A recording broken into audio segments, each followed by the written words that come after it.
Good morning student. मेरा नाम स्मृति यादव और मैं आपकी हिंदी टीचर। तो मैं आज आपके सामने फिर से एक नया चैप्टर लेकर आई हूँ, जो कि आपकी हिंदी बुक का जो हिंदी आधार है उसका जो नेक्स्ट चैप्टर है बितान का जो थर्ड चैप्टर। मैंने फर्स्ट चैप्टर सिल्वर वेडिंग, दूसरा आपका जूझ और तीसरा चैप्टर है आपका अतीत में दबे पांव। तो मैं इसका जो अतीत में दबे पांव में जो बताया गया है मैं उसके बारे में आपको समझाऊंगी। जैसे आपको चैप्टर नेम से ही पता चलता है, अतीत में दबे पांव। अतीत मतलब जो गुजर चुका होता है उसे हम अतीत बोलते हैं। तो अतीत में दबे पांव का क्या मीनिंग होता है और इसके राइटर नेम कौन है और इसमें क्या बातें हैं, मैं आज आपको वही समझाऊंगी। तो चलो आज हम स्टार्ट करते हैं अतीत में दबे पांव। अतीत में दबे पांव जो हैं वो ओम थानवी द्वारा लिखी गई एक बहुत तीसरे तीसरे दशक में जो प्राचीन सभ्यता थी ना उसके बारे में बताया गया है। जो तीसरे दशक में प्राचीन सभ्यता की खोज हुई थी, तो जो खोज हुई थी तो हमें दो स्थानों की खुदाई के बारे में पता चला था। जब खुदाई हुई, खुदाई का कार्य हुआ, तो जब उसमें जो दो स्थान है उनके बारे में पता चला। तो आज वर्तमान में ये दोनों जो खुदाई से जो प्राप्त हुए, जो एक अभी आपको सस्पेंस में रख रही हूँ क्या प्राप्त हुआ था, तो जो हमें खुदाई से प्राप्त हुआ है वो आज है ना वर्तमान में वो पाकिस्तान के अंतर्गत आते हैं। तो आज चलो मैं अब आपको यहीं से बताती हूँ। पाकिस्तान के सिंध प्रांत में मोहनजोदड़ो और पंजाब प्रांत में हड़प्पा नाम के दो नगर थे खुदाई से हमें प्राप्त हुए। और फिर जो प्राचीन पुरातात्विक जो क्षेत्र के अंतर्गत जो विद्वान आते थे ना, और उन्होंने खुदाई के बाद इसे सिंधु सभ्यता का नाम से पता भी लगाया। तो पहले हम मोहनजोदड़ो के बारे में पता करते हैं। तो ये जो मोहनजोदड़ो और हड़प्पा सभ्यता के जो प्राचीनतम नियोजित शहर माने जाते हैं, मतलब जो है मोहनजोदड़ो और हड़प्पा सभ्यता के जो प्राचीनतम नियोजित शहर के नाम से जाने जाते हैं। मोहनजोदड़ो का मोहनजोदड़ो का पहले अर्थ आपको बता दूं कि मोहनजोदड़ो का अर्थ होता है मुर्दों का टीला। ठीक है, यह नगर मानव निर्मित छोटे मोटे टीलों पर आबाद था। और जब आबाद था मतलब रहते थे, तो इस नगर की सभ्यता के नष्ट होने के बाद हमें इसका नाम भी मिल गया। यह सिंधु सभ्यता के परिपक्व दौर का सबसे उत्कृष्ट नगर है। किसका? सिंधु सभ्यता के समय का सबसे अच्छा उत्कृष्ट नगर है।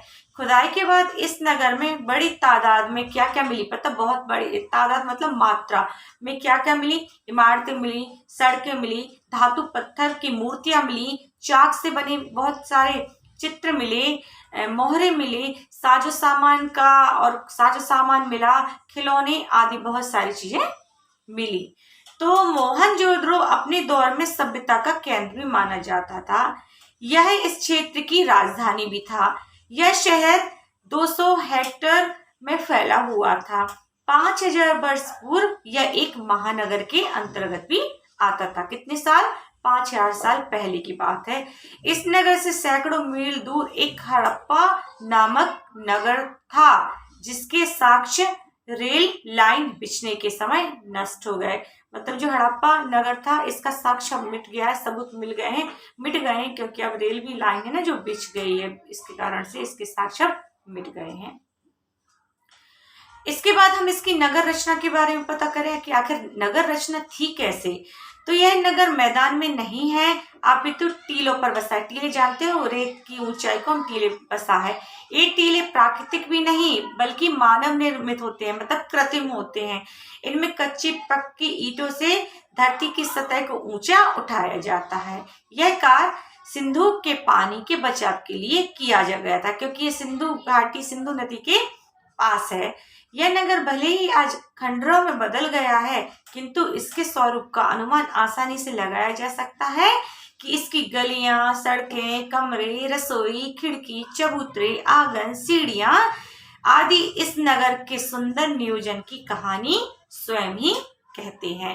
क्योंकि इसमें सब कुछ था, इसमें गलियां भी थी, सड़कें भी थी, कमरे भी थी, रसोई भी थी, खिड़की भी थी, आंगन भी, सीढ़ियां। तो ये सब बातें अपने आप ही अभिव्यक्त करते हैं कि ये बहुत ही सुंदर नियोजन वाली कहानी है।